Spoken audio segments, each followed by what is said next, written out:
Well, good morning, everyone, for most of us anyway, for History Valley Debate. I'm DJ Shonsky. I'm going to be the moderator today for debate between Jacob Berman and Jack Bull versus Dr. Aaron Adair and Neil Godfrey. Did Jesus exist?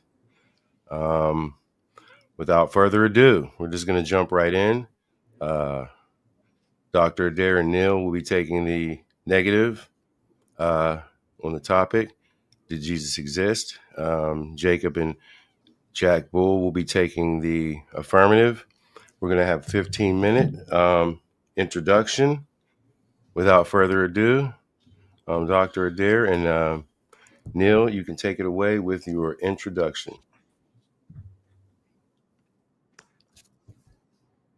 All right.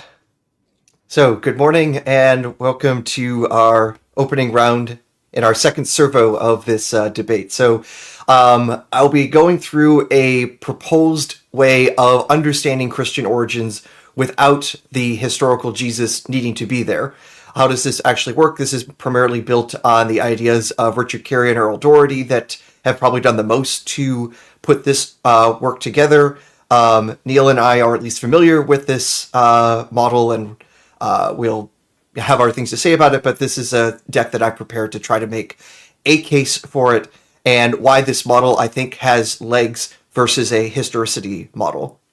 So first, just some basic background is that when we are trying to understand the earliest form of Christianity versus how it developed later, is that it grew out of what was already a concept that we can see in earlier Judaism, namely that there is the idea of a heavenly man, sometimes called the Son of Man, someone who basically lives in heaven and will be coming to our world in apocalyptic times. This is the figure that we see in Daniel 7, in 1st Enoch, in 4th Ezra, in the 5th of the Sibylline Oracles. This heavenly man who basically comes about during the last days. And this is a Messiah that is supposed to then bring in the new golden age, and that Messiah doesn't necessarily just win a big victory and it's over. There is also the concept of a dying Messiah as well. So we see explicitly the idea of a dying Messiah in Daniel 9, where it says explicitly the Messiah will be cut off. But we also see this dying heavenly Messiah as well showing up in 4th Ezra, where it explicitly says that he will be killed before like the final tribulations for the world. You could even see this concept as a possible outgrowth in Zechariah 12:10. So I have the text quoted here, and the thing to note is that the way that we actually have it in Hebrew, as well as some early Greek translations, is that it talks about this heavenly figure that is pierced, and the person who's speaking in this case is actually God Almighty. So at the very least, some sort of heavenly entity is saying that I'm the one who will be pierced, and everyone will be scared once I come back and have a thing or two to say about that. We have actually some testimony from the Talmud that this verse was even explicitly used in reference to the dying Messiah Ben Joseph. And if the name of son of Joseph for a Messiah sounds familiar, that's because you've been reading your Bible. There's also the idea that I have seen that this Messiah can also have a much more mysterious birthing process. So the text I'm going to be showing here, I'm actually relying on the Syriac version of these texts. One, because Jack will teach me a thing or two, because I know his Syriac is far better than mine. And two, so that way that actually we have all these texts in the same language. For example, the Odes of Solomon, we only have it complete in Syriac. 4th Ezra, we don't have in Greek, but we have complete versions in Syriac, and so on. So there's an interesting verb that is being used here to talk about the origins or the birth of this Messiah.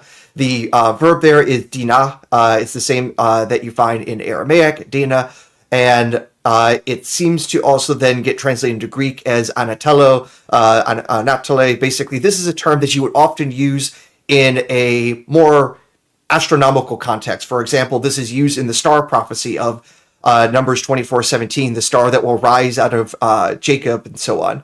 The word for arise there in the Syriac translation of this in the Peshitta is dinah. And in 4th Ezra, where it also talks about this Messiah figure, this heavenly Messiah, who is also supposed to be of Davidic stock, the term there we see in the Syriac is also the same word. If you go to Hebrew 7, it's interesting because it says the Messiah will be like Melchizedek, will be of the Melchizedekian priesthood, and like Melchizedek, who has no father and mother, this seems to be also what this Messiah is supposed to be like. And where does this Messiah come from? He says also that this Messiah will arise from the tribe of Judah, basically a way of saying also supposed to be Davidic. And again, the same verb is being used there. Come over then to the Odes of Solomon 41. A couple interesting things. One, it says in Ode 41 that the Messiah is of another race than those that saw him, which is a bit weird because if he was seen by a bunch of humans, is he saying he's not human? That's already a bit odd. And also somewhat similar to what we are seeing in Hebrews 7, saying that he's kind of a different lineage than normal. And also it says that the light of the word will arise, again, using the same Syriac word. There seems to be this idea of the origins of this entity, including this heavenly entity, and using terminology for his birth that is not normal for human gestation. Where do we get the idea, though, that this kind of applied to our friend JC? So in our earliest literature about Jesus as a suffering Messiah, we see things that actually say that he was heaven sent. This is explicit in the Philippians hymn, which is usually considered some of the earliest Christian literature that we have access to, pulled from Paul's letter to the Philippians, or allegedly. I know Jack is going to have a few things to say about that. The Ascension of Isaiah also talks about the Messiah coming from the highest heaven, descending, getting killed, and then reascending. Who kills this Messiah? It actually seems like the idea that this Messiah wasn't actually ever here on earth, but was actually killed in a more supernatural context. This seems to be explicitly said in a few different cases in the Ascension of Isaiah. I have some of the text stated there that says the Messiah will descend to the firmament, basically the upper atmosphere, to be killed, that they will not explicitly go down all the way beyond that point, and that he will become like those in the firmament to be killed by those there. I also see hints of this in Revelation 1:7 and also suggestive in 1 Corinthians. I'll be talking about those verses a little bit later. Then this Messiah, after being killed, is transformed and becomes an even more spectacular looking supernatural being. Again, this is explicit in the Philippians hymn. It's seen in the Ascension of Isaiah. I also see this in the Starum hymn of Ignatius, from the letter to the Ephesians 19. And this is also in the shorter version, not just the more accepted version by scholars. So this means that in the earliest versions of Christianity, the idea of who Jesus was and what he did was all basically in a heavenly supernatural context. There wasn't a guy running around northern Galilee in the first century in this earliest version of the story. How, though, do we get the actual stories of Jesus? Part of that is that people were creating stories based on revelations they had or what they could extract from Scripture. This is something that we actually see explicitly cited as how they get knowledge about Jesus in the letters of Paul. That Paul says over and over again that everything he knows comes via revelation or scriptural exegesis. In fact, in 2 Corinthians 12, also it seems like Paul, or someone hinted at as being Paul, also takes a trip up to the heavens to basically see the Garden of Eden and things like that. This is apparently how the ancient Christians learned about how the world works and how God interacts with it. Not that a carpenter came by and was giving them some good news.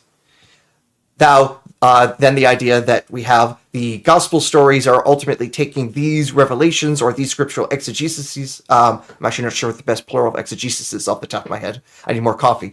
But taking those sorts of stories and creating a more novelistic approach to present that story to the masses at large in a process that's often called euhemerization, taking something divine and putting it in a more earthly context. But there's actually some sort of deeper hidden meaning that you basically have to work your way up to learn about. This is something that we understand happened in other cults of the time. Plutarch talks about this with the cult of Isis and Osiris, saying that all the stories of the gods running around in Egypt, getting killed and such, is actually a story of what's happening in the heavens. Saying that something similar could be happening in the Christian cult. And then again, Revelation becomes history. We can see this, for example, in the Lord's Supper as described in 1 Corinthians 11. This is something that Paul says was a revelation to him, and then this eventually becomes the Last Supper as we see in the gospel accounts. In fact, it might be the case that Mark in particular knows Paul's letters and is using that to tell the story that way. So we can go from mythical Jesus to historical or historicized stories to then people actually believing those stories en masse, and that becoming the Jesus model that we know and then try to deal with and finding out what the historical Jesus is behind that. I'm saying what's behind that could actually just be all myth. reasons we might think that is one of our earliest commenters, Justin Martyr, writing in the mid-150s. He tells us that the Old Testament is just full of symbolism and parables, things that are actually there to hide the true meaning, which the demons misunderstood and created all their gods and demigods by accident because they didn't really understand things. But Christians like Justin, who can really understand everything, he will come through and to explain to you what those texts actually mean and how he knows what Jesus did and didn't do. And the interesting thing is, when he actually does that, he shows how the stories about Jesus are being created by scripturalizing prophecies, and he knows things that even the gospel authors don't know, or even straight up contradict them. He will cite these quote-unquote memoirs of the apostles, but note that when he says apostles, that's distinguishing it from disciples. He'll distinguish the two terms, and he'll even call John of Patmos an apostle, and actually cite John of Patmos as a source about what Jesus is going to do. This is not what you do if you treat these as just straightforward historical sources. And it looks like he'll invent his own examples of how he knows what Jesus did. So, for example, Jesus born in a cave. Does he cite a gospel for that? No. What he does is he cites Isaiah 33, and he says to fulfill scripture that Jesus had to be born in a cave. This does not fit any of the gospels that we have canonically, but this is what he declares must be the case. Also, he'll straight up contradict the Gospels. So, for example, when he talks about the origins of the Magi, the wise men, our Gospel Matthew says they come from the east. This is usually understood as Babylonia or Persia. What does Justin say? He says they come from Arabia. That's not the same thing. He even specifies they come from Damascus. That's not the same thing. That is definitely not to the east of the Holy Land. If anything, Damascus is north. Most of Arabia is south. And also, the two regions aren't even the same. Justin has to really stretch things to say Damascus was at one time controlled by someone from Arabia, therefore it's Arabian. Really strange. But he says this was to fulfill Scripture. So he's literally changing the stories to fulfill Scripture as he needs it to, and also say all sorts of things about the Magi being actually demon-controlled. Again, you read Gospel of Matthew. Where does it say that? It doesn't. This is how Justin understands the truth of what happened based on his reading of the Old Testament. This is not historical reasoning. This is the sort of thing that people do out of exegesis, not out of doing good historiographic work. Also, there's something a bit weird as well when Justin keeps talking about the birth story of Jesus. He talks about the Star of Bethlehem. And he says, yeah, there was a star at Jesus' birth. But he also explicitly says multiple times that Jesus is a star. How do you square that circle? How can there both be a star at Jesus' birth, but Jesus is also a star? In fact, he'll say it in the same chapter, in the same line of his dialogue with Trypho, saying that Jesus is a star and there was a star at his birth. How is this even possible unless he's actually reading something else into the text and actually sees the text not as something historical, but as basically something to be interpreted, something that is symbolic. In other words, he's also not treating the Gospels as gospel truth. And when we try to figure out what's actually going on behind there, it is a bit interesting. There are other stories where Jesus is actually explicitly a star. This is something that the book of Revelation says in multiple cases, that Jesus is the morning star. 2 Peter says the same thing. The star hymn from Ignatius, again, Jesus is this new shining bright star. The Revelation of the Magi is also this later gospel that has Jesus as both the baby in the crib and the star that the Magi see and guides them. So Jesus can bilocate and change his morphology. Later commenters on Revelation, our earliest one, telling us that Jesus is the morning star is the Star of Bethlehem, which by transitive property, Jesus is the Star of Bethlehem. That's a little bit weird, isn't it? Unless you are treating the Gospels as parabolic or symbolic, this will not make sense. And if they're treating the Gospels this way, that this is not literally true, but there's some other hidden meaning behind that, that might be telling us what might be the real mythical Jesus behind the quote-unquote historical Jesus of the Gospels. How am I on time? You have 90 seconds. 90 seconds. Okay. So I'm just going to very quickly go through some the stuff that I have been putting together. That some of it is going to be published soon. Some of it is the stuff I recently presented at SBL. But very quickly, one thing I'm going to note is there seems to be a deeper semantic connection between the morning star and the Star of Bethlehem.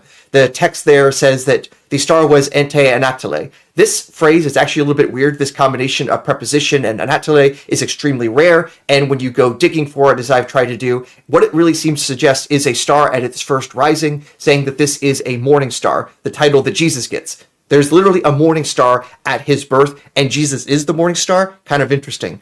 Also note that a morning star would be useful because a leading star that is Lucifer, the morning star, is also the same star that led Aeneas to Rome to found this new country at the end of the Trojan War. So I think Matthew knows what this is coming from, and he's using that to play on by having his own leading morning star to bring the wise men from the east to the newborn king.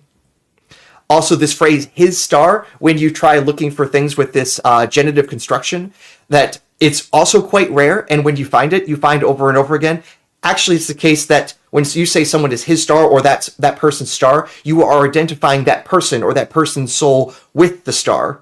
So this is the case with Julius Caesar. This is the case with one of Hadrian's famous lovers who died in the Nile. This is even true of the high priest from the Testament of Levi, a Jewish or Jewish Christian text. It's also the usual understanding of Numbers 24:17. The star is the same as the Messiah. So when we are seeing this phrase, his star, in the gospel account, it's actually still holding on to that legacy that Jesus is the star. And that's clearly not the case of how it is exoterically in the text, but I'm saying that's what it is esoterically. We are going from mythical stories into historical. And that's the process of euhemerization that I'm seeing. I believe I'm out of time, so I'll leave it there. Yep, that's your time. Whew. All right, that was good. Good intro. Now we're going to go to the other side, the affirmative. It will be Jacob and Dr. Jack Bull. Are you presenting, Jacob, or?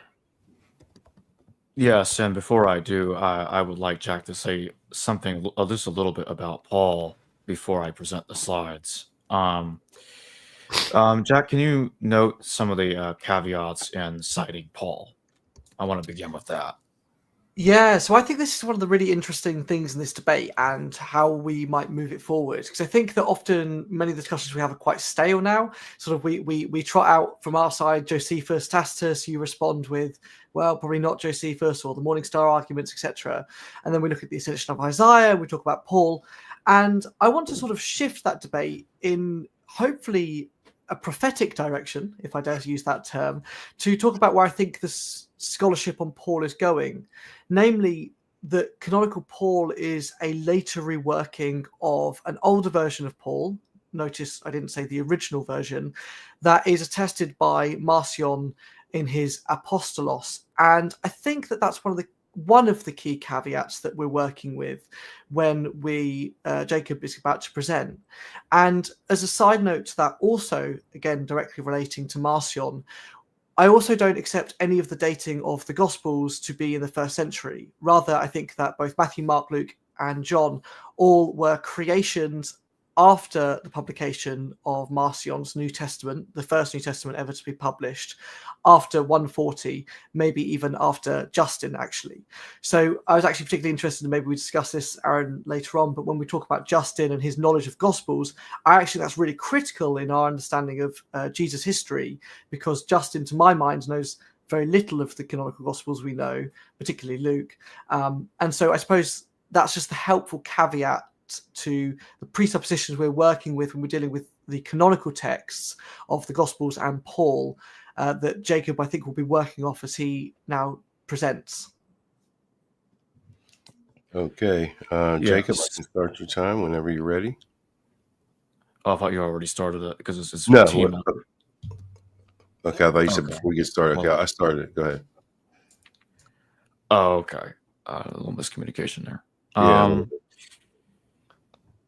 Yeah, so did Jesus exist? Obviously, I take the position that he did, along with my teammate, Dr. Jack Bull.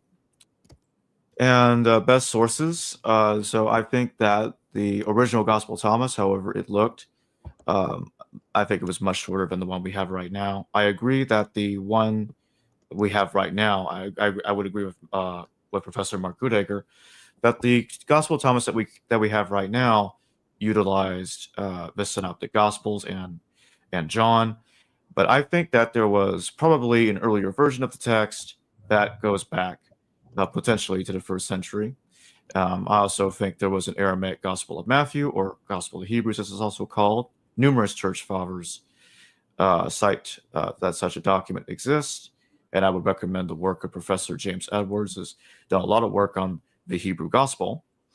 And obviously, I'm going to be citing Paul, but also Josephus, and I'm going to be talking about Justin Martyr's Acts of Pilate, with the caveat that I don't honestly think that Pilate actually wrote the Acts of Pilate. Of course not. But I think Justin Martyr might be reflecting something about a memory, or maybe a record, or Pilate acknowledging something in the effect of him giving the order to crucify Jesus. Perhaps it's a Roman record that Justin Martyr was referring to. Yeah, I'm also going to be talking about the earlier form of the Clementine literature, such as 1 Clement and the original Travels of Clement. Note that I say the earlier form. I'm not claiming that Clement wrote either of them, because there's problems with that as well. And of course, I'm going to be also mentioning Tacitus, because I also think that Tacitus's reference to Jesus is genuine. I agree with Bart Ehrman's point of view. I think Professor Ehrman is likely correct that Jesus was an apocalyptic figure, as he says here. Schweitzer's view of the historical Jesus happens to be mine as well, at least in rough outline. I agree with Schweitzer and virtually all scholars in the field since his day that Jesus existed, but he was ineluctably Jewish, that there is historical information about him in the Gospels, and that we can therefore know some things about what he said and did. Moreover, I agree with Schweitzer's overarching view that Jesus is best understood as a Jewish prophet who anticipated a cataclysmic break in history in the very near future, when God would destroy the forces of evil to bring in his own kingdom here on earth. And in the Gospel of Thomas, I think we see some evidence of that. But here I'm not focusing on that part. This is the part where it talks about James the Just, who had succeeded Jesus to be the leader of the movement. Well, in this text, it says the disciples had asked, who would take your place, basically?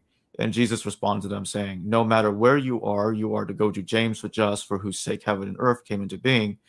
And there's a large swath of Christian text, or at least there's several Christian texts that indicate that James was understood to succeed Jesus. And to that end, regarding the apocalyptic aspect of the scenario, and we obviously see in the Gospel of Mark, I'm not going to go through all the examples, but we can see that in the Gospel of Mark, Jesus is attributed as to have said that the temple will be destroyed. Now, some will say that Jesus did not say this. Mark is putting that in Jesus' mouth. But in Josephus, we see someone called Jesus ben Ananus, who did suggest that the temple will be destroyed several years prior to the temple actually being destroyed. So Josephus is providing evidence that other people, not just Jesus Christ, but others, this other Jesus ben Ananus, also thought the temple was going to be destroyed. And I think what's happening here is that there were people in the first century Jews, who saw signs or an indication that the temple might be razed if a rebellion were to occur. And they might be making comparisons to how, or the circumstances of what eventually led to the destruction of the first temple, the Temple of Solomon. In the Gospel of Thomas, in saying 10, Jesus said, I have cast fire upon the world, and look, I'm guarding it until it blazes. There's also a parallel to the Old Testament, because it does state there that I have reserved the earth for fire. So he's not going to flood the world again, but I have reserved the earth for fire. I think the historical Jesus might have been keying off of that, I suspect. Jerome tells us that in the Gospel of the Hebrews, that James did succeed Jesus. I'll read this briefly. The Gospel according to the Hebrews records after the resurrection, and when the Lord had given the linen cloth to the servant of the priest, he went to James and appeared to him. For James had sworn that he would not eat bread from that hour in which he had drunk the cup of the Lord, until he should see him risen from among them that sleep. And shortly thereafter the Lord said, bring a table and bread. And immediately it is added, he took the bread, blessed it, and brake it, and gave it to James the just, and said to him, my brother, eat thy bread, for the Son of Man is risen from among them that sleep. Now, I'm going to mention here briefly, this is in the Pseudo-Clementine recognitions, that the Gospel of Thomas is mentioned. I think the original form of the text is 2nd century. I'm not claiming Clement actually wrote this. Like I mentioned earlier, I admitted there's issues with that.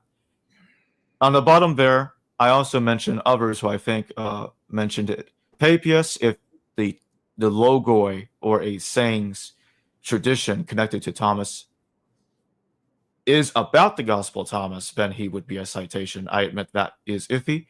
You have Hippolytus, you have Origen, and obviously the Pseudo-Clementine recognitions attest to the Gospel of Thomas prior to Cyril of Jerusalem.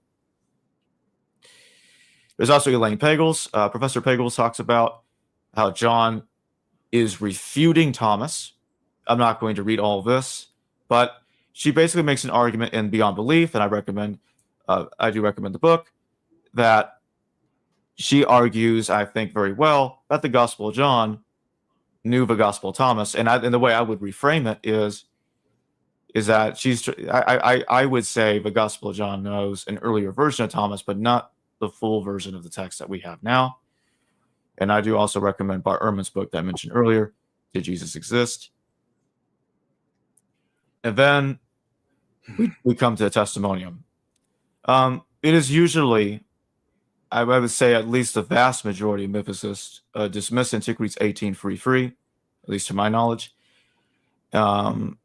Many scholars believe that this was at least partially added, so I'll read this whole thing. About this time there lived Jesus, a wise man, if indeed one ought to call him a man, for he was one who performed surprising deeds and was a teacher of such people as accept the truth gladly. He won over many Jews and many of the Greeks. He was the Christ, and when upon the accusation of the principal men among us, Pilate had condemned him to a cross, those who had first come to love him did not cease. He appeared to them, spending a 3rd day restored to life, for the prophets of God had foretold these things, and 1,000 other marvels about him. And the tribe of the Christians, so called after him, has still to this day not disappeared.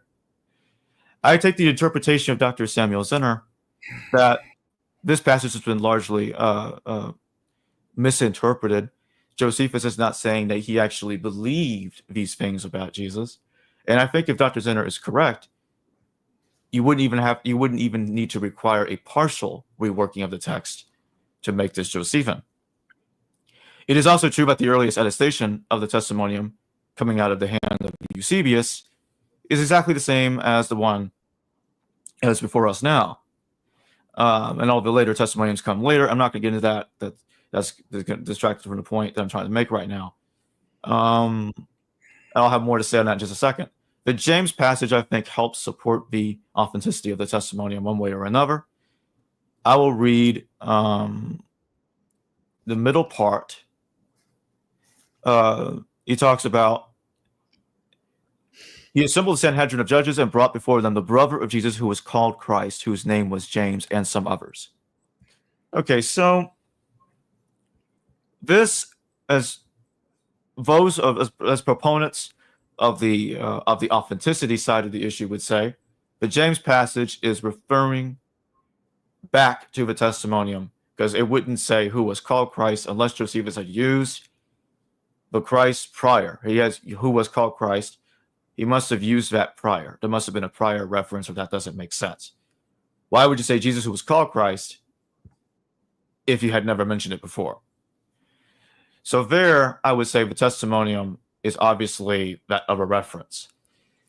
Now, I will also say, if the testimonium is not genuine to Josephus, then this would have to go to, I think they rise together or they fall together for that very reason.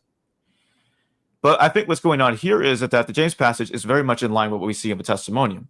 We see that James was brought before the Sanhedrin and he was killed because Ananus had pressured the Sanhedrin to have James killed. At least that's the implication here. And it turns out it was not lawful for Ananus to assemble a Sanhedrin, at least that's what Josephus tells us, according to him.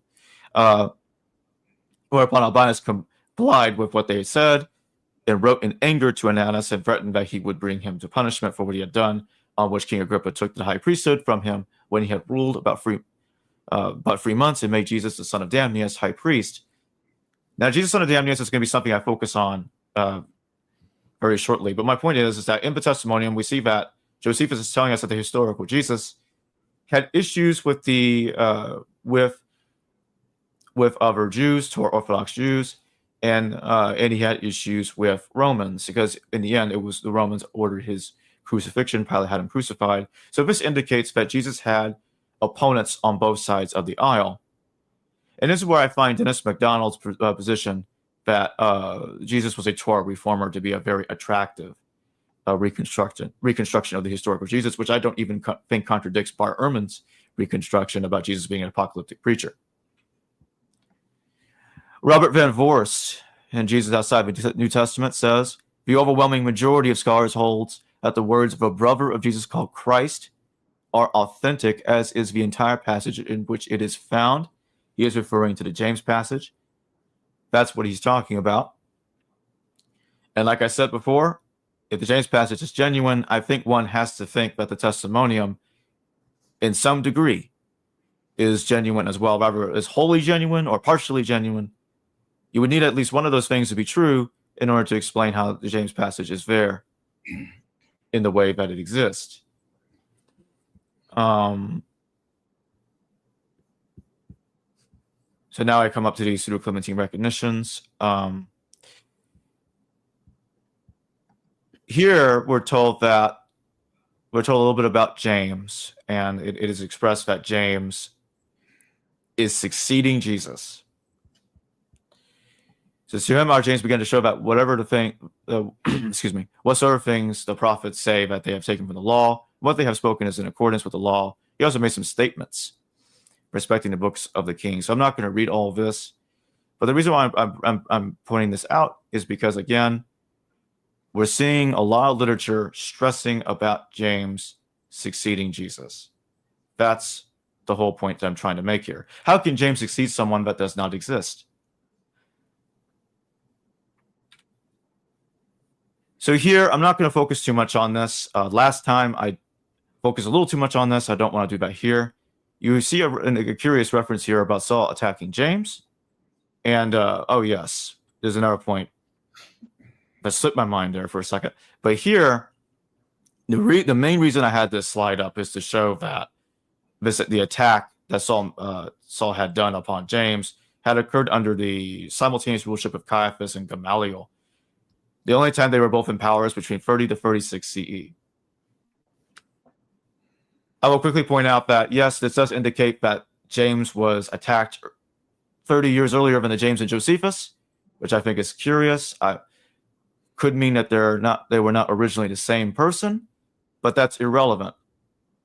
And I don't care when James died in the 1st century. That doesn't matter. He is called the Lord's brother. That's what we should be focusing on here. I'm just noting the caveat that there's a tradition here that Saul attacked James, which might suggest James died earlier, but that's neither here nor there. 1 minute. Okay. I'll try to finish quickly. Hegesippus tells us about the stoning of James the Just, and he connects it to the fall of the temple. I'm not going to read all of this. The apocalypses of James. And I think the apocalypses of James might connect to the individual that Josephus is talking about. But here we see that in the first apocalypse of James, it is the Lord who spoke with me.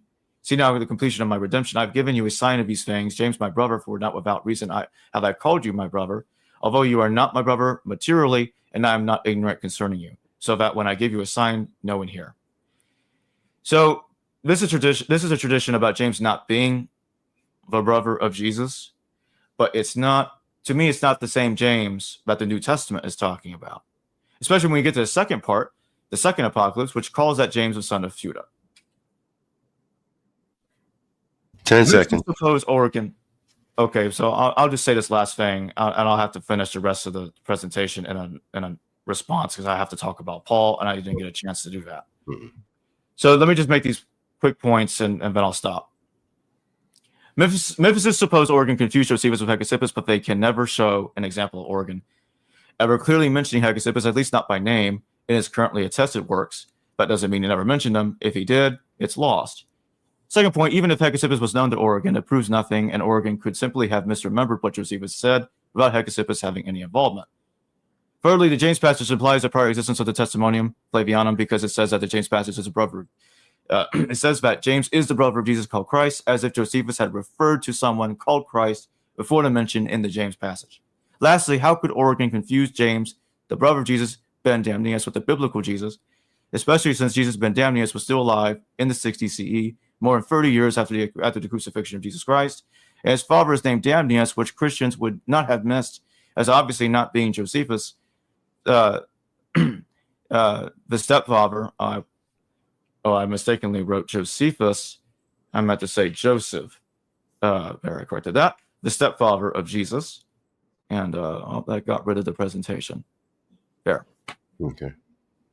Of Jesus himself. It simply makes no sense at all to me. And there's way too many ifs involved. We have to believe Origen confused Josephus with Hegesippus, and then and that later Christians somehow never noticed that, and that James passage was interpolated into the text of Josephus's Antiquities.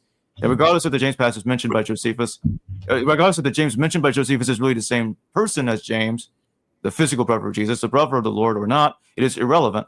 Regardless of when James died in the 1st century CE, he is the brother of the Lord Jesus. Okay, I'm done. All right. So now we're going to go into round 1. How many rounds are we going to do today, gentlemen? I guess we didn't really work that out. I guess I could think about 2 or 3. I guess. Well, I should note that in the chat, Jack and Neil were pointing out that we were looking forward to maybe some more informal discussion, especially with 4 of us and 2 people being very prepared with slides and 2 people wondering, why are you doing this to us? Okay, let's do that then. How long do you want the informal to be, would you guys say? 20 minutes, maybe? I think we should go until we reach some form of natural conclusion, because I think there is so much stuff I'd like to unpack. I agree. And so many directions. But I would love to hear first, actually, from, I suppose, Neil, just to give some balance. We've just heard from one of ours, so why don't we chuck it back over to one of you, Neil? Okay. Some initial thoughts maybe on those 2 presentations. Yeah. On that point about the James passage referring to Christ, and why would he say, why would he refer to Christ, if he hadn't already mentioned it before, where supposedly it had been explained earlier. So the 2 passages really hang together. On the other hand, you will come across article, book after article, explaining that, trying to give a reason why Josephus never mentions Christ or Messiahs. And the standard conventional wisdom is that it was just not politic to do it in the Roman Empire. You had to bring up the reminder of Messiahs and Christs. Was only going to be offensive to the Romans, especially coming from a Jew. And you have this refrain in so much of the literature trying to justify why Josephus never refers to Christs. He always refers to false prophets, bandits, but never to Christ.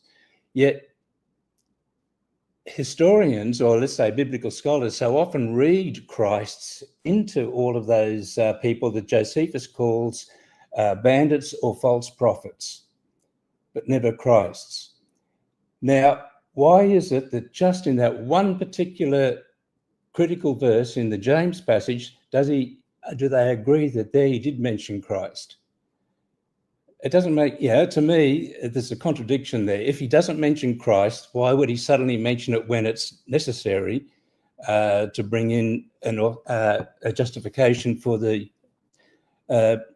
passage about Jesus? That's the first point. Yeah, that's where I think I can meet you halfway, because like I said during the presentation, that I think they're unavoidably linked. So if one is inauthentic, I do think the other one ends up falling down, collapsing.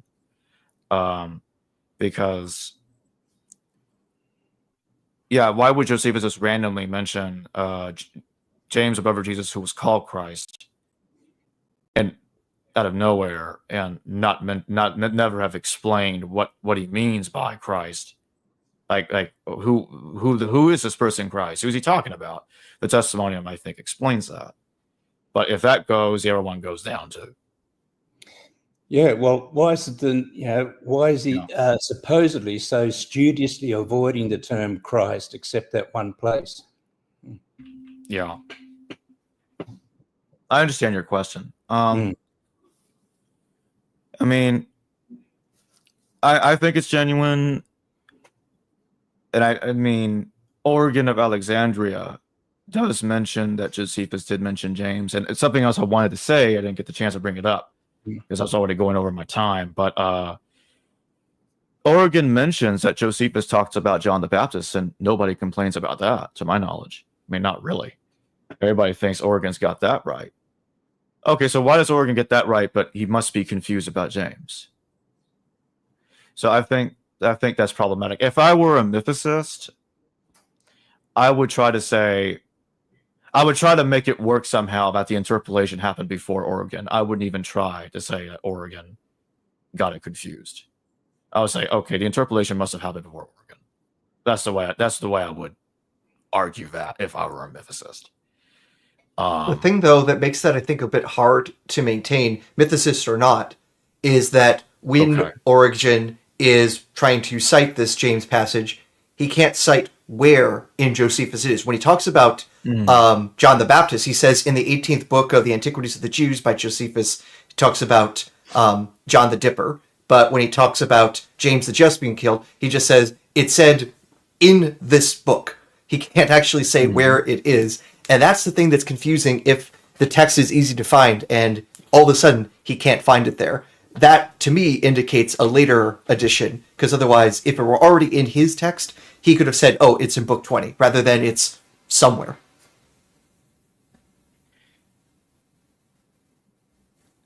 Jack, do you have any comments you want to?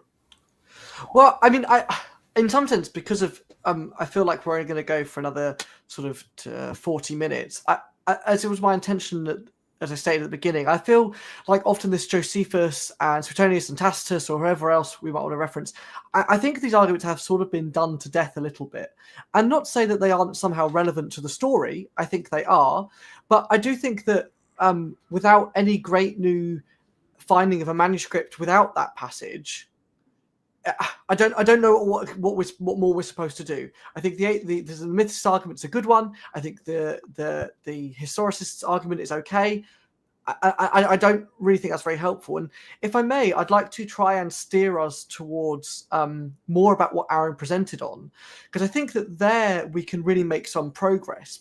When I had this discussion with Carrier, I brought this new material to him while I was still quite fresh to it, and when people were also quite new to it, and he called it fringe at the time, which is not unfair. But every good idea has been fringe once, and that is namely that I think that the question of this dying and rising God, or this rising star, or all of these later great claims that are made about Jesus are precisely that, a late great claim. And I would like to defend for the historicists the minimal facts approach, because I think that's actually far more helpful and one that is far easily attested in early Christian literature. If you begin on the basis that I do, that Paul and the Gospels, as we currently have them in your neatly bound New Testaments, are 2nd century creations, then we must dismiss them as, in some sense, credible witnesses to the historical Jesus. It seems to me that many of the apostolic fathers, for example, Ignatius, Polycarp, Clement, Diognetus, Barnabas, whatever, have little to no knowledge of these texts, particularly around Paul. And that raises a really, really difficult question about where have these texts gone. So when people talk about the heavenly crucifixion of Jesus, or the heavenly nature of, or the special nature of this dying and rising God, or the star in the east, I say, well, I'm not really sure where you're picking that up from in the 1st century. I can see it in 2nd century texts, namely the canonical New Testament, but not in 1st century texts. And things like the resurrection are almost entirely absent from the apostolic fathers. The greatest claim of Christianity, that Jesus rose from the dead, is almost a null and void factor to these people. Okay, 1 Clement gives it a reference, Polycarp gives it a reference, but it's only a mere side note to the main crux of the new faith, which is that a bloke called Jesus died and somehow that's related to your sins. And this crucifixion is very much, unlike, you could argue, although I don't think this is true, unlike Paul's a heavenly thing, for the Apostolic Father, it seems to be a very physical thing, that this bloke just exists and he dies. And that's all we're told about him. So we're not making any great special claims or any appeal to a fallacy, that we should treat Jesus in a special manner. According to the Apostolic Fathers, the only thing we're claiming is man called Jesus lives, man called Jesus dies, and in some sense that's relevant to your life.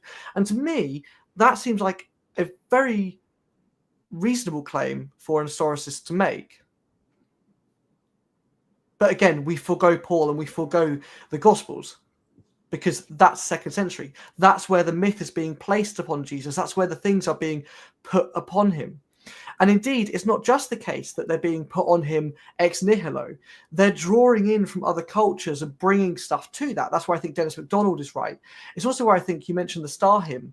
Dijkgraber, when working on Ignatius 19, his letter to the Ephesians, he says that this is actually not a Christian idea. This is a Hellenistic hymn that has been applied to Jesus. So after Jesus dies and after this new cult springs up around him, then early Christians are bringing stuff in and drawing in this material to relate to Christianity and to this new dying and rising God figure. And Alan Brent, in his book Ignatius of Antioch and the Second Sophistic, shows how they don't just do it with religious icons, but also with the emperor and the processional cult, the imperial cult of the emperor, etc., etc. And I could go on about that, but it's suffice to say that I sort of want to just reframe this argument, that it's the majority material we have about early Jesus is that man lives, man dies, not sayings, not miracles, not resurrection. And then later on, sandcastles are being built on top of this. I don't want to Jack. So I want to ask you this just real quick, because that way the audience will understand the link between the way I'm arguing and the way you're arguing. So for instance, what you're basically saying is you look at the earliest Christian literature to support the historical Jesus, but you're not necessarily dying on the hill that we know what authentic Paul looks like. You're saying that we can say there was a historical Jesus without knowing for sure what Paul actually wrote. Yeah, I'm saying saying a fair that, way of characterizing that. I'm saying at this moment in time, I think to claim we know anything of Paul is almost an impossibility. And that's not to say that we'll never be able to do it. I'm saying that currently scholarship has not gone far enough in their inquiry into the Marcionite Apostolos to know what Paul believes. Just as an example, we get all the time, these passages about James being the brother of our Lord, and that's one of the ones that historicists like to recite as an example. But that's gone in Marcion, right? So it's not just doing my argument a favor. This works both ways in some sense, that there's an issue there. So I just think that when we talk about Paul, and as Marcus Vincent showed in his book Resurrection and Early Christianity, the direct relationship between Paul and resurrection is absolutely paramount. So when we see a author who doesn't know Paul, there's no resurrection. And then as soon as we know Paul, then resurrection starts to occur. And that only happens really or as a flood in what Marcus calls resurrection mania, which I think he should have called Anastasis party, but that's up to him on how he names his chapters, only in a post-Marcionite world. But then even after in a post-Marcionite world, you mentioned Justin Martyr, I think this is really helpful. I don't think Justin Martyr knows the Gospels really. I mean, it's definitely clear that his knowledge of Luke is very mixed and confused. He may know Matthew and John, but the memoir of the Apostles, but that's not what Irenaeus is referring to 20 years after him. No way.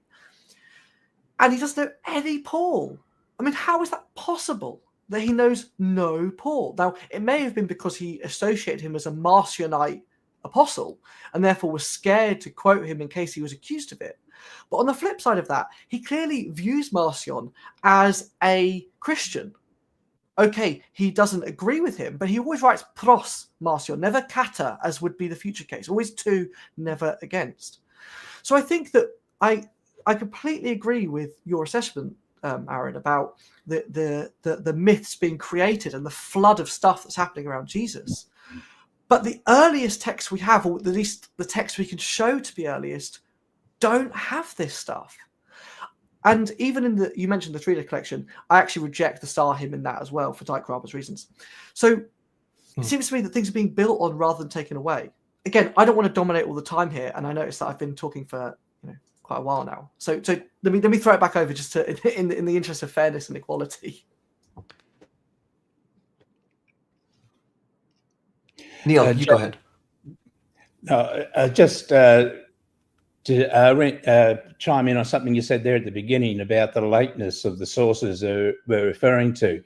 I do an awful lot of reading in modern and medieval history, and it's the difference between the historians and what they regard as reliable evidence and what we see brought out as evidence in the Jesus debate.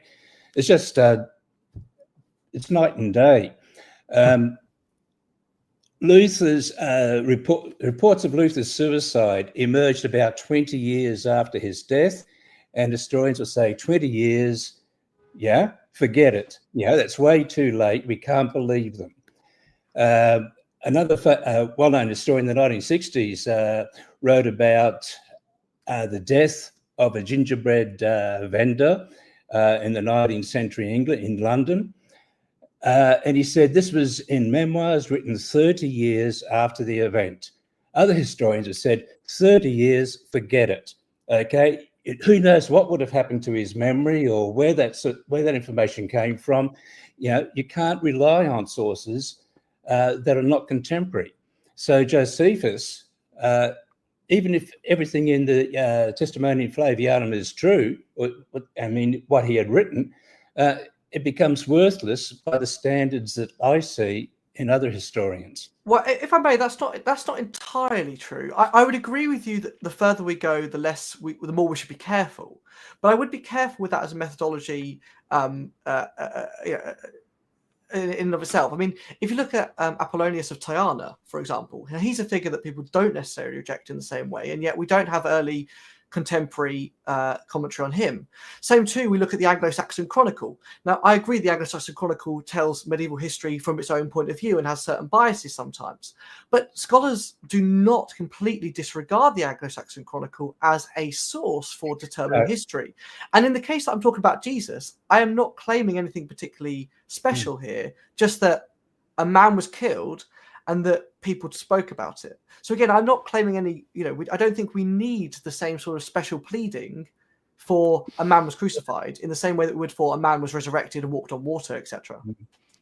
I'd like to say something. Can I say something real fast? Because I was going to bring this up in the presentation, but I didn't get anywhere close to it. Judas the Galilean is another fine example. Judas the Galilean died around 6 CE. He led a rebellion.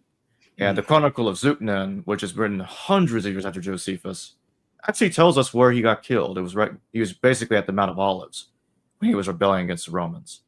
And it actually tells us he died on the year 6 CE and the thereabouts, whereas Acts and Josephus, the book of Acts does also say that, but Josephus fails to tell us exactly that Judas died on 6 CE. But we have no contemporary sources for Judas the Galilean, is my point. And Josephus is writing 60 years after Judas the Galilean had died. So by that standard, does Judas not exist? No, let me just clarify. If there's a later source and we can see from that source and from independent witness that we can have some trust in what it's reporting much earlier, that's quite a different scenario. For example, Alexander the Great, okay, we've got our records are hundreds of years after he lived, but we know that those sources are referring back to contemporary documents. So where you have independent testimony to verify something, that's fine. But if all you have is simply a distant memory, that's something else that needs to be taken with caution. Caution, absolutely. I'm wholly with you. Caution, absolutely. But that's not the first. The first statement you made was that we disregard it, and that's completely different. Caution, yes. Disregard, no.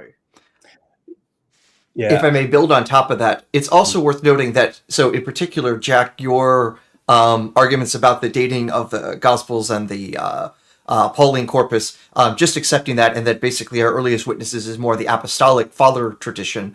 Well, as the thing I note with Justin Martyr, everything he says he knows about Jesus is because of the way he reads the Old Testament.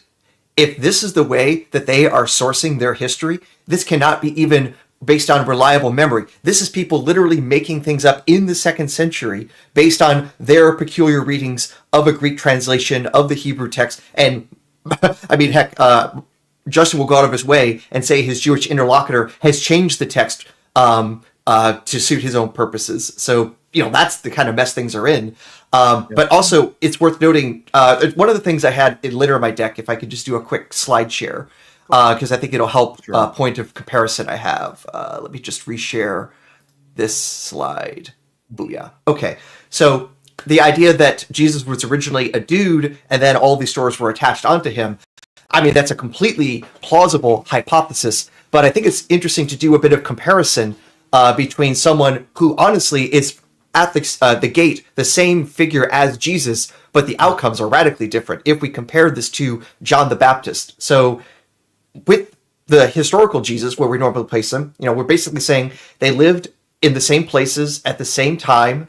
They were both preaching a similar message, an eschatological message, apocalyptic prophet stuff that Jacob was talking about. They were both killed in approximately the same decade, maybe even like within a couple years of each other, again, based on the stories that we have. We even have some indications that both of them have resurrection traditions to some sort, like Gospel of Mark seems to suggest that some people thought Jesus was the risen John the Baptist. Some of the later John the Baptist cult literature at least suggests that he ascended to heaven, or at least his spirit ascended to heaven. So, hey, that's a lot of similarity already with our friend John. But here's the thing that's weird. Never do I find in any of the John the Baptist literature claiming that he's actually from heaven or somehow part of the Godhead or even some sort of angel. He was always considered a dude with, good relations with heaven, but not actually from there himself. So there isn't like the high Christology that you get, for example, in the Philippians hymn. I've never seen that applied to John in any of the literature that literally has a religion devoted to him. Also, it's interesting that if Jesus was a crucified criminal, there's this weird thing that at least the Pauline literature and the other literature that Jacob cites, in Jerusalem, there was a Christian church, basically until the destruction of Jerusalem. If Jesus was a crucified criminal, how is it that his cult was able to survive in the same city he was executed by the Romans or other authorities, and that cult could live there and grow there for decades? Why isn't it the case that, hey, this group here is saying we're worshiping a person that Rome decided needed to be executed in a humiliating way, we're just going to let them congregate just fine? That is actually weird. And by comparison, it seems like John's followers had to flee after his execution. So it's part of the reason to explain why they're in Iraq rather than in Palestine. Also, one other really thing that's weird to me, we have all sorts of traditions in the Talmud and other Jewish Christian sources suggesting Jesus lived a century earlier, in around 100 BCE.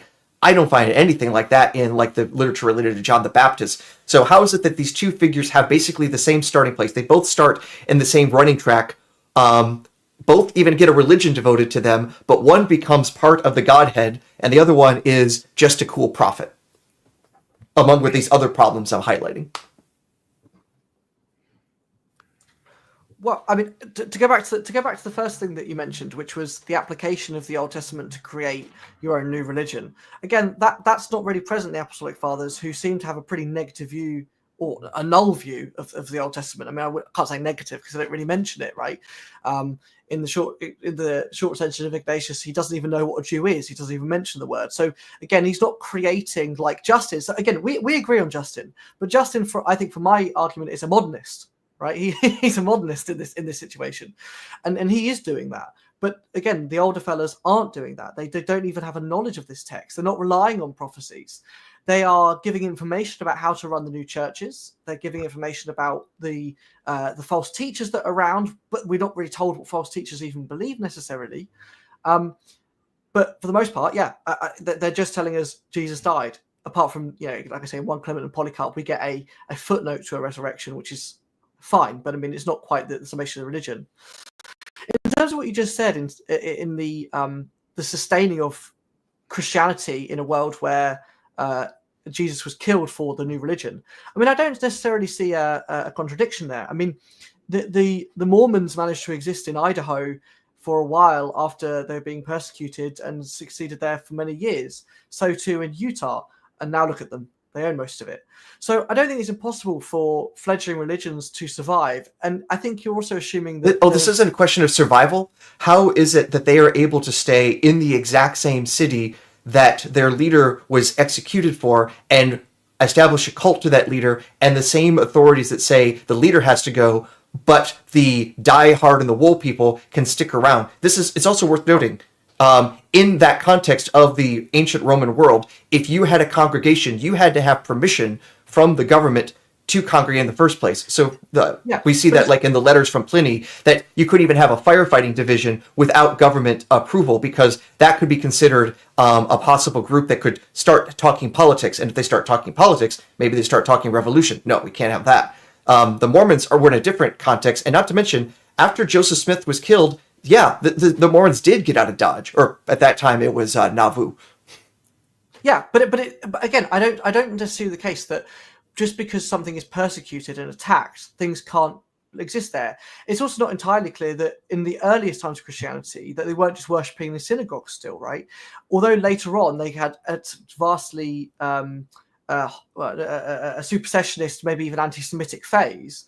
In the early days, they are still run by Jews, look like Jews, smell like Jews, taste like Jews. I mean, we don't get our first non-Jewish bishop, for example, till after 135 in the expulsion. And again, the idea that persecuted people don't exist in the place. I mean, look in Syria, or look in Northern Ireland at Sinn Féin, or look at any of these persecuted groups. They always exist, either underground or in a manner that is subversive and hidden. I don't see a contradiction there at all. Well, I guess one thing is, it's two things. One, it's the Roman authorities that I'm probably the most worried about. Again, they already decided Jesus had to be put up on a stick. Why is it that his followers don't get that same treatment? We don't even have evidence that there was any Roman interest in pushing down this cult, let alone in the city that it was founded in, again, according to the basic Christian narrative. But I think they do get some of that treatment, right? I mean, I don't agree with Moss about the complete lack of Christian martyrdoms. I think that it's not actually that big, and it's not as vast as later Christians would make out. But I do think some of them do go to the sword for it. I think that they also go to the sword for it because they are confused with Jews, right? I don't see why you have this need to say there exists this. There cannot exist this separate subset of people who the Romans don't like. Whereas in every world, in every culture, there's always been a subset of a diverse group who was subversive and dismissive or rebellious against government, and they always managed to exist in some way. I just don't see the contradiction of thought there, because we have so many case studies of that. I'm going to respond to the claim that some people thought Jesus lived 100 years earlier in time. So I'm going to be citing Robert Van Voorst again, Jesus Outside the New Testament. What scholars say about Jesus ben Pandera?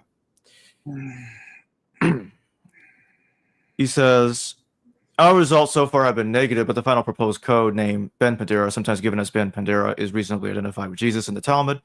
This name occurs in conjunction with Ben Stauda and B Shabbat 104b.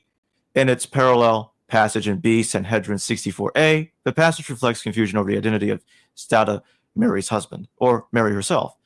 The passage settles on the latter, using a pun from a contemporary rabbinic saying to illustrate the point. She's called Stauda because she has been false to Satavda, her husband. While the passage is clearer about Pandera as Mary's extramarital lover, it offers no description of him. And I'm going to skip a little bit and go down over here. We have independent testimony from Celsus around 180 that Jews were telling stories about Mary's conception of Jesus by a Roman soldier named Panthera. While this name remains somewhat enigmatic, Pandera likely derives as its context. It's, in Celsus, indicates from a polemical reaction to the Christian proclamation of Jesus' virgin, Greek Parthenos, birth.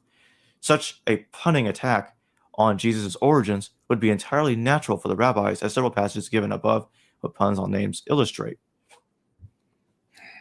We'll skip a little bit. It says here, there's a certain mention of Jesus by the pseudonym in the Talmud. Perhaps it is not too much to conjecture that this more certain code name may have provided a model by which other names, such as Ben Stada and Balaam, were later treated as code names and identified with Jesus. But here's what Peter Schaeffer has to say about this in Jesus in the Talmud.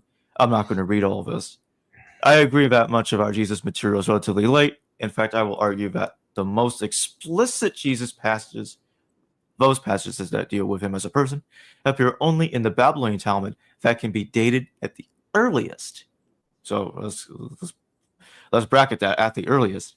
So late 3rd century, early 4th century CE. I propose that mainly the Babylonian stories about Jesus and his family are deliberate and highly sophisticated counter-narratives to the stories about Jesus' life and death in the Gospels narratives that presuppose a detailed knowledge of the New Testament, in particular the Gospel of John, presumably for the Diatessaron and or the Peshitta, the New Testament, or the Peshitta of the New Testament of the Syrian Church. More precisely, I will argue, following indeed some of the older research, that they are polemical counter-narratives that parody the New Testament stories, most notably the story of Jesus' birth and death. They ridicule Jesus' birth from a virgin, as maintained by the Gospels of Matthew and Luke, and they contest fervently the claim that Jesus is the Messiah and Son of God.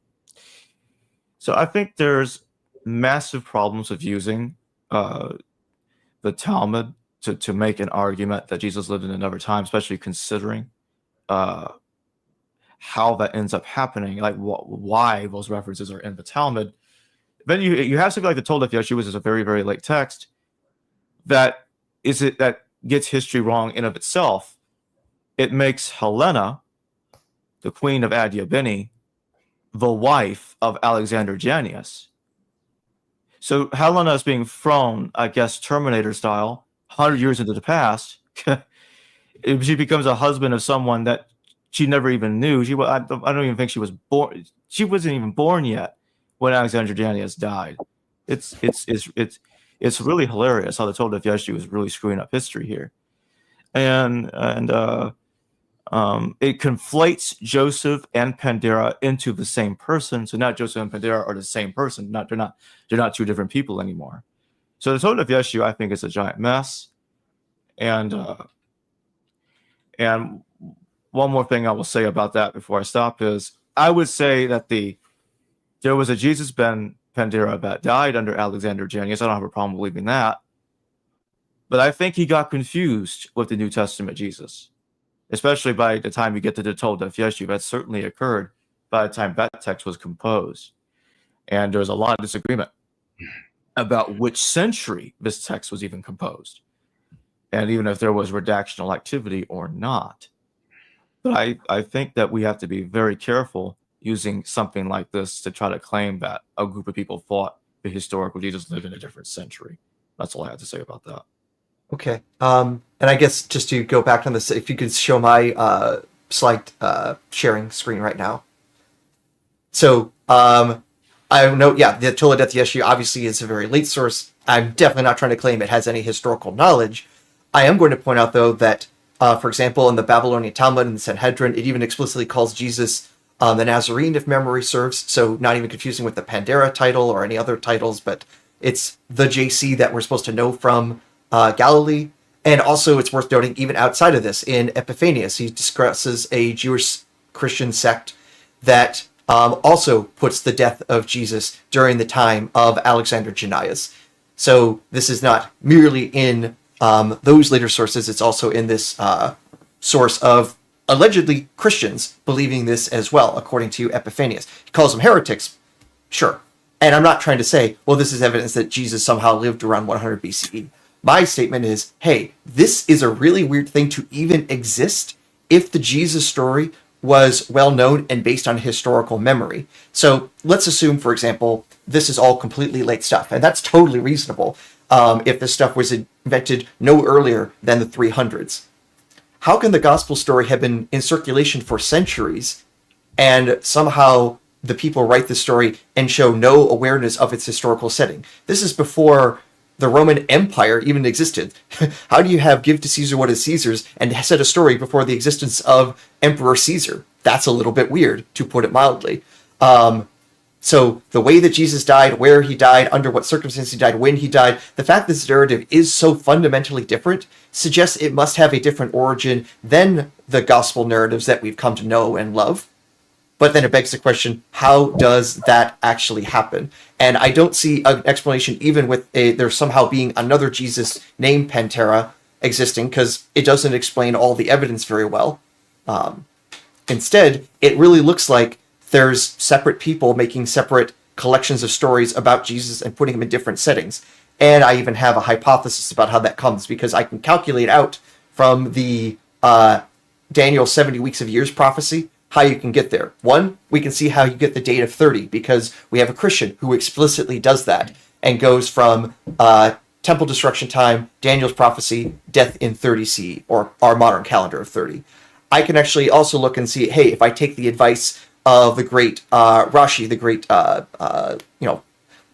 medieval, very late medieval Jewish rabbi, but arguing that it should start with the destruction of the temple at 586, you apply the weeks of years prophecy, boom, it has the Messiah coming during the reign of Alexander Jannaeus. So I think I can explain all that data on the mythicist view. It seems like there's a lot of ad hoc assumptions that needed to make the same data make sense on a historist view. Well, how I want to respond real quick, and then maybe Jack will want to say something. To me, Epiphanius can simply be explained by, okay, he knows about the Talmud or earlier versions of the Talmud, and he simply knows about the Jesus and Nazarene stuff, and he may have made the assumption. He may have made the assumption that different groups had believed Jesus lived. I did not claim that you yourself believe Jesus lived in the earlier century. I'm saying what I was trying to say is the caution in the sense of like, how certain does one want to be that different Christian groups actually thought that? I think eventually they did come to believe that. The Toldef Yeshu is, as super late as it is evidence that later groups did interpret the Jesus in the Talmud to be the biblical Jesus. And they went along with the idea that Jesus lived in an earlier century. And then they went as far as claiming that Queen Helena had lived in an earlier century too. So they started moving other people in an earlier century in accordance. So yes, I do think that there is some merit to the idea that some thought Jesus lived in a different century, but I think that arose much later in time and not quite under the circumstances as thought by others. I think I'm pretty convinced I believe Jody Magnus, if I remember correctly. I think Professor Magnus also doesn't believe that the biblical Jesus is in the Talmud either. She holds a view like that.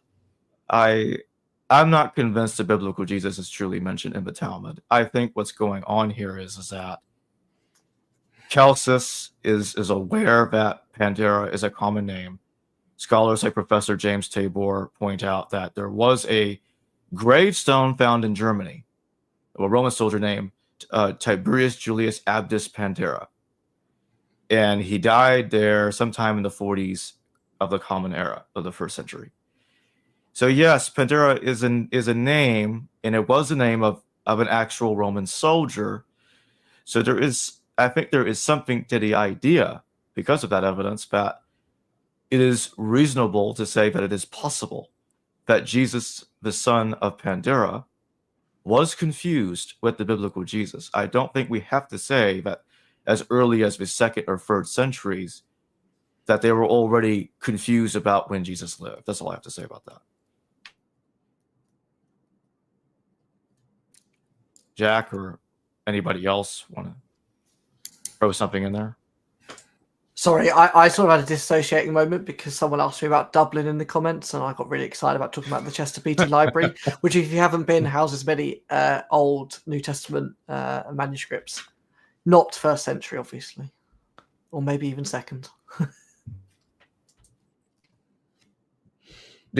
Jack, did you want to comment on the idea that different Christian groups thought Jesus lived in another century? Did you want to say something about that?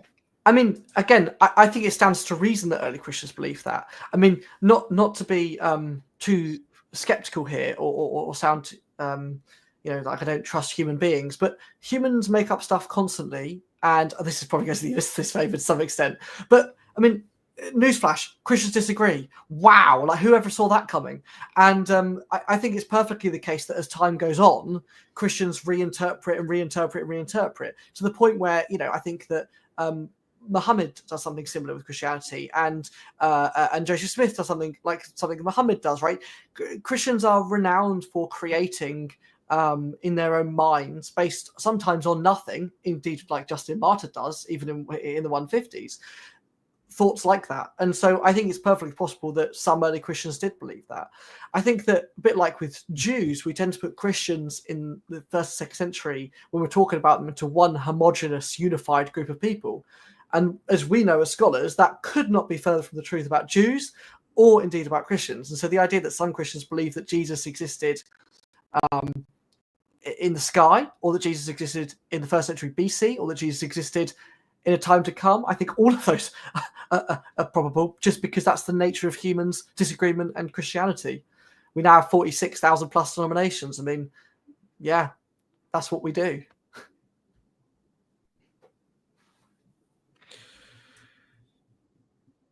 Well, I think we've come to a point in discussion where maybe we can make our final statements and close. Jack, I know you mentioned. Actually, never mind about that. But yeah, so I think we can go ahead and close. Dr. Adair and Neil, y'all want to say something? Y'all want to close? Y'all want to give a closing statement before Jack, Dr. Bull, and I do? My comment would be that Jesus is very relevant in history, but it's the only Jesus we have who is the one in the Gospels and the letters of Paul. That's the New Testament Jesus, and that's the only Jesus of any relevance, really, to believers as well as history. It's the Jesus in in the canon that's the one that's changed the world, really. That's the Jesus we have.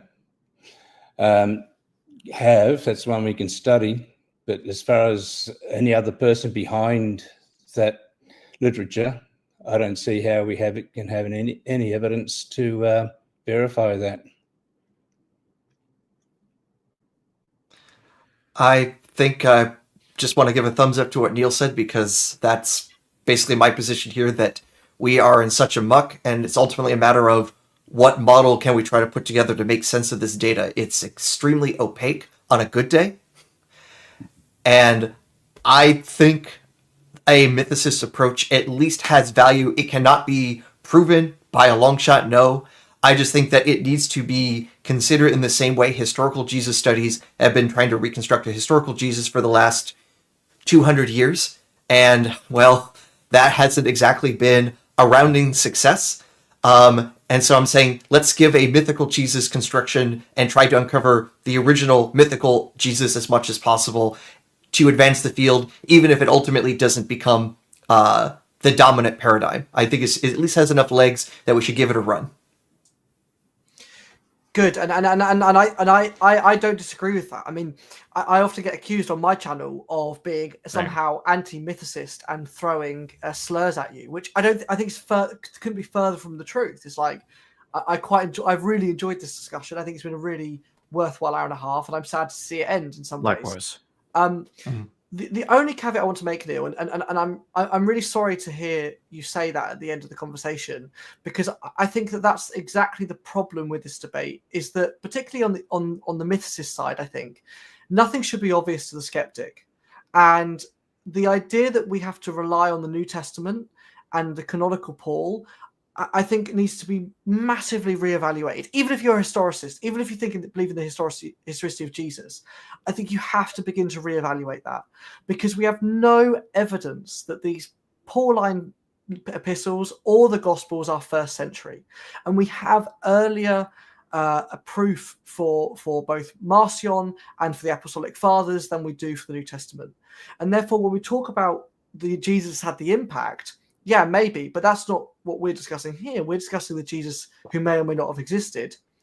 And so therefore I want, again, maybe pointing back to your argument, I want the earliest sources rather than the later ones, the ones that are not Justin Martyrified or perhaps more specifically Irenaeus-ified, because I think he's probably one of the main culprits in this issue.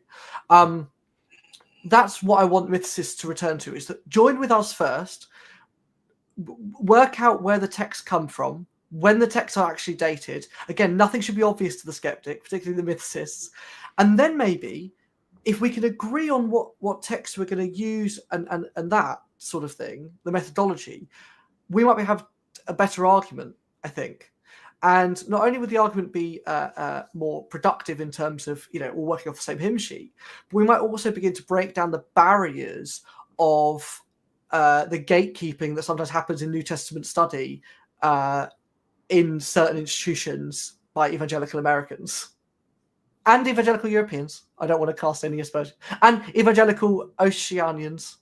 Let's not discriminate in the room. But yeah, I thoroughly enjoyed it, and thank you so much for engaging with us. And what I'll say before we close, it just kind of goes back to full circle to the beginning when I made my opening argument after Neil and Aaron made theirs. There's the caveat that we don't know for sure what the historical Paul wrote. And I think it's important to remember that, because something that I've seen so often is that if we don't know what Paul wrote, it's somehow the apocalypse, and that means that everything goes, Jesus didn't exist, and this and that. That's the reaction I've seen from some. I think Paul did write. I think he did write some stuff. I'm not convinced he wrote nothing. I think he did write some stuff, and I agree with Jack that I think there is hope to reconstruct what the genuine Paul had written. But just because we don't know what he wrote at this time does not mean he did not exist. Because I know that there are some mythicists. I'm not saying that's what's going on here, but I'm saying outside of the realm, the scope of this debate, some mythicists that lean in the Dutch radical territory. I think the fact that we have traditions about Paul, we have traditions about Jesus, and that's what I was trying to show in the presentation, that I'm not trying to restrict myself to just Paul, but I am going beyond that and looking at other Christian traditions to show that there is a rich literature about James succeeding Jesus. So we have plenty of text to work with there. And I think that what's happening in Jerusalem after Jesus was crucified is that, I think the movement struggled to survive. And I don't think they were being persecuted by the Romans 24 hours a day. I don't think one should look at it like that. I think they did struggle. I think persecutions against them went on and off. The same thing would be true later when Roman emperors, they would go back and forth about persecuting Christians. Not every emperor treated Christians the same way. And we know that especially from 2nd century emperors and forward. You look at the reign of Trajan, you look at what Pliny was saying. And then you go forward, you see it's night and day depending on the emperor. Sometimes they'll treat Christians well, and sometimes they don't. So it goes back and forth. And I think we have to look at the 1st century Jesus movement, the Ebionite movement, as I think they were probably called, the same way. They went back and forth with them as well. It wasn't something that was happening all the time. And I think Josephus, to me, I'm convinced Josephus mentioned Jesus, and to me, I think it's important that Josephus did mention Jesus, because it would tell me that he was confident that the person existed. But even if it turned out that he did not mention Jesus, I will close by saying, is it really so far-fetched to think that there was a Jesus, somebody named Yeshua, who suffered a crucifixion, and that's it? To Jack's point, we have a Jesus, he was killed. That's it. And then they built all these stories over him after his death. And we've seen that happen with many other people. Crucifixion was a common thing, was a common form of Roman execution, especially against Jewish rebels in the 1st century CE. and I close my statement. Yeah, definitely a great argument on both sides. This is an ongoing point of contention, if you will. And I'm on the fence right now. I'll just say that Dr. Adair has reconvinced me to look back at this stuff and have an open mind, pretty much, from the last presentation he did. But I thought it was really good. I'm just looking at the comments as we're about to close, and I see some very interesting dialogue going on. I don't know if you want to get into any of that, Jacob, at this point. No. But again, it's a great discussion. Definitely. Though I think we should all be plugging our different sources, because in particular, DJ, since you were saying that you're rekindled with this, I want to say that Neil has been blogging this sorts of material for many, many years, has a huge backlog of stuff that has been, I think, very good and even-handed in many of these cases. So I think you can find a lot of sources and discussion on his site as well. And of course, I'm going to plug myself as much as possible as my own publications trickle out. Definitely. Yeah, I'll have the links to Neil's blog and to Dr. Adair's books website all in the description below, and to Dr. Jack Bull's Patristica YouTube channel. And that being said, I thank all of you for joining me today. This was a wonderful discussion. Yeah, thank you.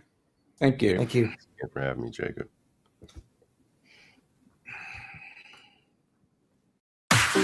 Hello viewers, thanks for watching this video from the History Valley YouTube channel. Please don't forget to subscribe and hit the notification bell. And if any of you wish to further support this channel, please consider checking out this channel's Patreon page and becoming a patron, and or donate through PayPal or through Super Chat during your live stream. Thank you.